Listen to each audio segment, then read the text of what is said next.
With education, what we have been doing in the past, when I say past, in the last about 3 or 4 years ago, we were concentrating more on individual child in the program and the parents and the family members. But when the Sarv Shiksha Abhiyan came, and we realized that it has a lot of potential for these multiply disabled children to be covered into Sarv Shiksha Abhiyan.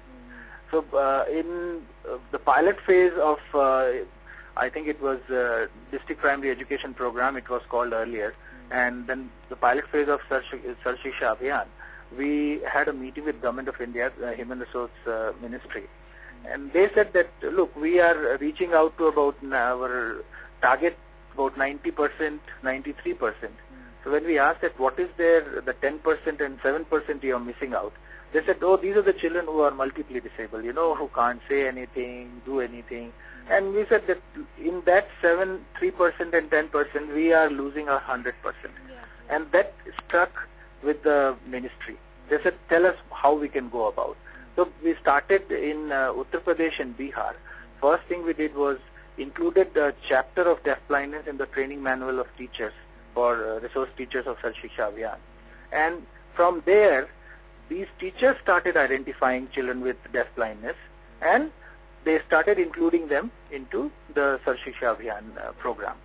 With this one state in Uttar Pradesh, we reached out to Kerala, Bihar, Tamil Nadu, and Chhattisgarh and other states. So at the moment what is happening is these children are being included into the mainstream schools, or teachers are supporting them in home-based setup. But the problem is coming where the teachers are not very sure how to deal with the curriculum for these children. So now we are concentrating more on how to build capacities of these resource teachers who are not a specialist on deaf blindness or multiple sensory impairment, how to build their capacities to fulfill the needs of deaf-blind children in the Sarv Shiksha Abhiyan. So you're saying that the enrollment has increased in the past 2-3 years? Yes, it has definitely increased, and that is what we are very happy about. But at the same time, we need to ensure the quality, and quality will come when the teachers will be able to, I would say, modify the curriculum and adapt the curriculum for children with special needs. You will be surprised, among deaf-blind children, there is not a lot of dropout, because that is the only source of training and education they have got, and parents have realized that this is the only way their children can learn something. So the dropout rate is not very, very high as compared to other disabilities, I would say. Government has said that they want to universalize elementary education by 2010. Yeah. So do you think that is possible in case of deaf-blind children? If not, when? It's a tricky question.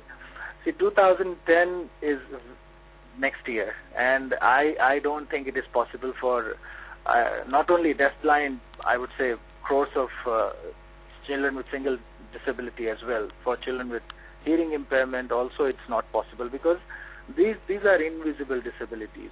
We don't look for these children when we go out to implement our programs and schemes. So once we need to create awareness, and the awareness will bring these children out, will help families come out and say, look, our children have these needs.